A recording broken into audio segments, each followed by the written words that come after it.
In this video, looking at Romans 6:2. Far from it, how shall we who died to sin still live in it? Now, this is Paul's response to the question raised in the previous verse.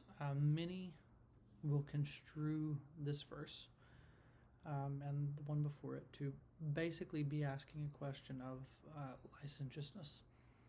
In other words, it's interpreted to mean that Paul is saying one should not go on lying, for example. The only issue with this interpretation is that first, Paul has already sort of dealt with that point back in chapter 3, and second, that interpretation usually avoids the immediate audience Paul is writing to. Remember that Paul is still addressing the Jewish Christian, the Judaizer who seeks to hold the law and grace in tension. This entire argument has developed from dealing with that particular individual.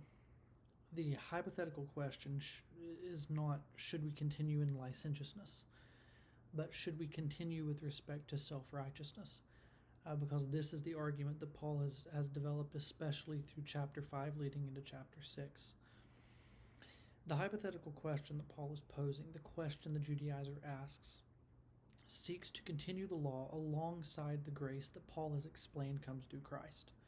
Paul's response then is quite telling. Self-righteousness was judged by the law as deserving of death, a death which Christ paid. Thus, there is no point to continue the sin that is judged deserving of death, a death which Christ paid. The Judaizer wants to keep the law so as to identify self-righteousness, so as to identify grace, and thus work toward avoiding the wrath of God. In other words, can the law and grace continue together? And Paul's response here shows that the two cannot coexist. How can this be? He explains that in the next verse.